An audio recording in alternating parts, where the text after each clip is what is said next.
everybody. Welcome to my Suburban Oasis. So it's getting a little bit nicer here in Michigan. I garden in Zone 5B and it still is quite cold, but it's warm enough to at least get outside and see what's happening in the garden. So I'm going to walk you around a little bit, show you a couple of things that are popping up, and a little bit of what I do to just putz around in the yard this time of year to clean up things that I can. I will say that I don't clean up too much this time of year. It's just the beginning of March and a lot of insects and small critters are still overwintering, so don't be too fast to clean up their little hiding places. They need it to be warm before they get out.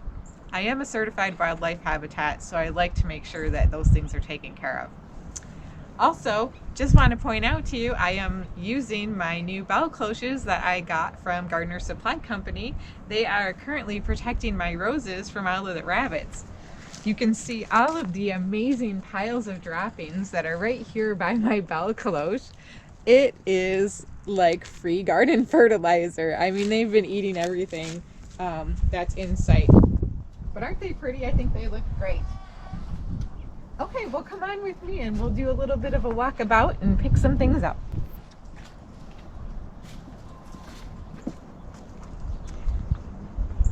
So this is my potager garden, and I just started picking out a number of things that I can clean up.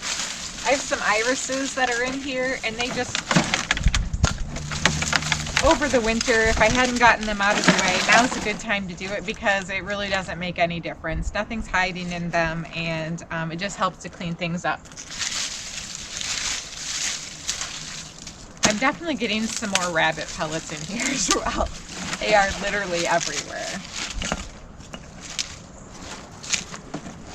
You can see there's just some more back here. I'm gonna just pull them out.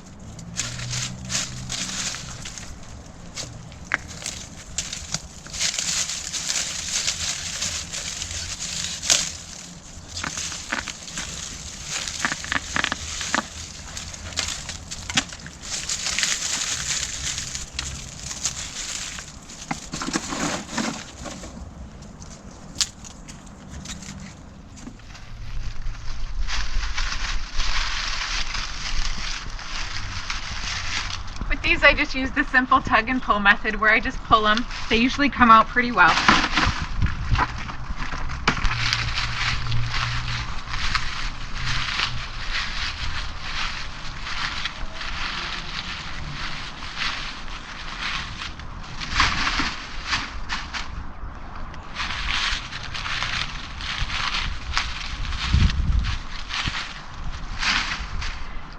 You can see my garden beds are still covered in some of the leaf mulch that we put out last fall. It's definitely been packed down by the snow.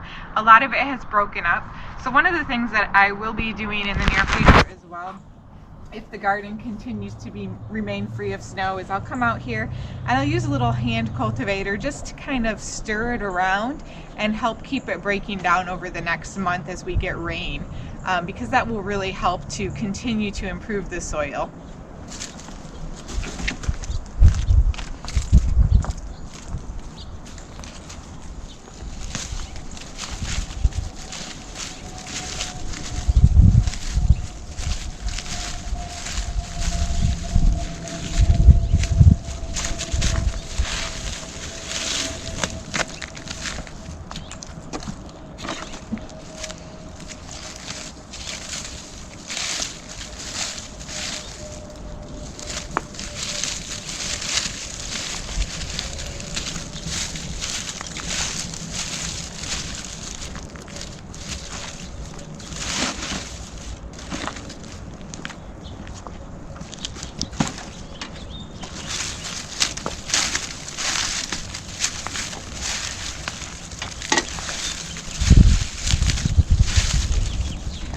So when I do a little bit of that cultivating of the leaves, I'm just going to leave the rabbit pellets in there because you can see they're just about everywhere. And when I stir them up with the leaves, they'll make a good source of nitrogen and help break those leaves down even faster. So, fertilizer. They eat all my plants, they better fertilize my new ones.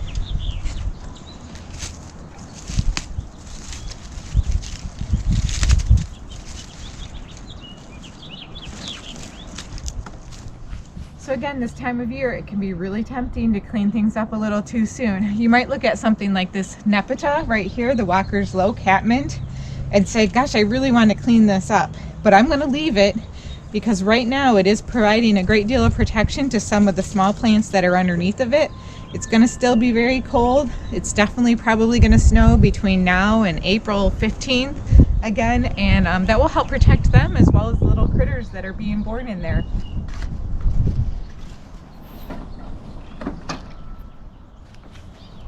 Okay, so here I have some dead Hakone Chloe grass, and this grass is really not doing much to protect the ground. The leaves that are underneath of it are, so I'm just going to go ahead and snip some of it off.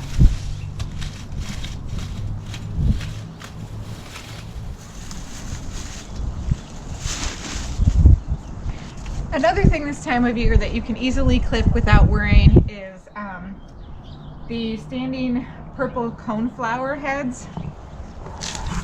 If most of the seeds are already gone from it, like this one, that means that the birds have had their fill. There's just a couple of them left, so it's really not doing any good in my garden. So I'm just going to snip it down.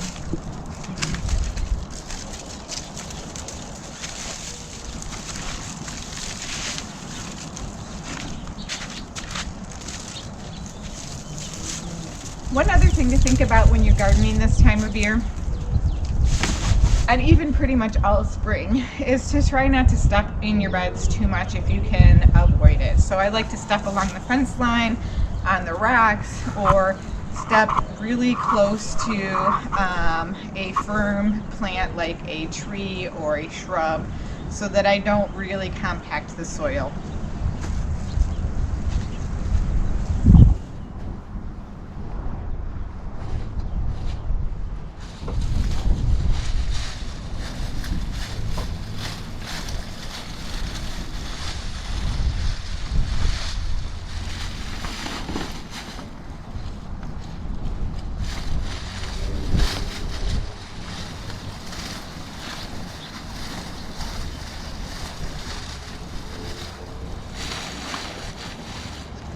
Okay, my bucket is full, so I think what I'm going to do now is just take you around to show you some of the little things that are coming up. I start to see some of the tips of some bulbs, and I'm kind of excited about it. So let's take a look. Here are some of my daffodils that are coming up.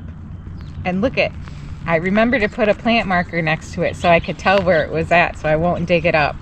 Can't wait to see those. One of my favorite plants this time of year is the Lenten rose, also called a hellebore. So here's one right here. Look at these gorgeous white flowers. Our snow was piled on top of these, but this little guy is so tough. He continues to put out blooms even underneath the freezing snow. They have delightful little nodding heads, and you can see each one of these has another little bud by it, so we'll be getting even more. So pretty.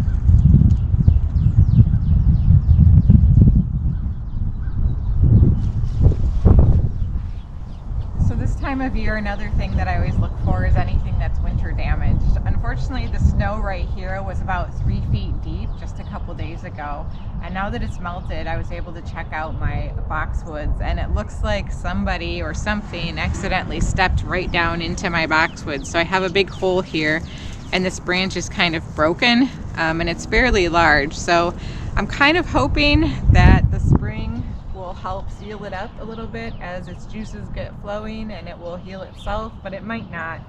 And if it doesn't, I've got my job cut out for me in terms of getting it reshaped. But that's part of gardening, right? You get the highs, you get the lows. So things are coming up and they look really pretty, but then you find out some things didn't quite make it the way that you wanted them to. All right, let's go take a look at a couple of tulips that are coming up also.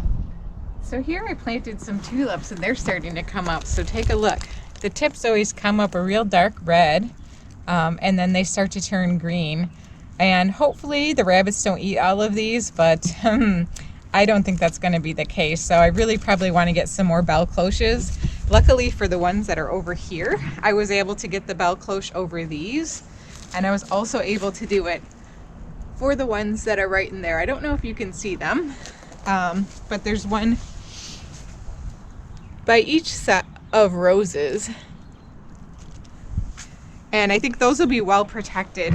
But the ones that are outside of the Belcloche, I'm not sure I have much hope for them. We'll see. Maybe I can get out some of my rabbit and deer spray and or get something just to cover it up at night when they're less likely to need sunshine and the rabbits are out hopping around trying to find food. So one other thing I want to show you before I go today is my kale. Today I started putting them outside to harden them off because we're going to be able to probably cover them with frost cloth soon so that they can stay outside, and then when the ground warms up I'm going to plant them outside. So take a look. Moving your plants outside as soon as you kind of start hardening them off is a good idea, but you do want to make sure it's warm enough. Kale can tolerate a lot of cold, even a small freeze. These seedlings probably can't quite yet because they're not that tough, but I am starting to harden them off. So here we have my first batch of seedlings that I planted in individual trays. You can see there's a little bit of crispiness because I put them underneath a cover yesterday and it actually dehydrated them, but I think they're all going to be okay anyways. Then next I have a whole nother planter full of the kale. Again, this is the red Russian kale that you see with the more spiky leaves, and there is a blue curly leaf kale right here that is mixed in with it as well, so you can tell the difference, and the colors come out much more distinctly as the kale gets older. All right, I'll also show you, we're on my deck right now where there's kind of a nice warm area and the sun beats down on it, so I'm going to show you my winter sowing as well that I put out. I have a gallon here of purple Prince Zinnia, 2 half gallons here of marigolds. I believe they're the key lime variety, and then hopefully I can remember what I planted in here. I have a tag that's down in there. I don't think I can read it. I'm not sure what that is. I think it might be petunia and petunia and then more petunia and more petunia because I saved a lot of seeds from last fall. And I think this one's petunia too. So lots of petunias. They're like a creamy white color and like a Bordeaux wine color that has that beautiful deep veining in it. Alright guys, well I hope you're enjoying some time outside. I hope it's getting a little bit warmer in your neck of the woods. There's a little bit more sunshine and you're having an opportunity to get outside and enjoy your gardens again. Thanks for joining me today. If you like this video, give me a thumbs up. Hit the like button, subscribe to my channel, and even, boom, pop that notification bell so you know when the next one comes out. Thanks for joining me today. See you next time. Bye.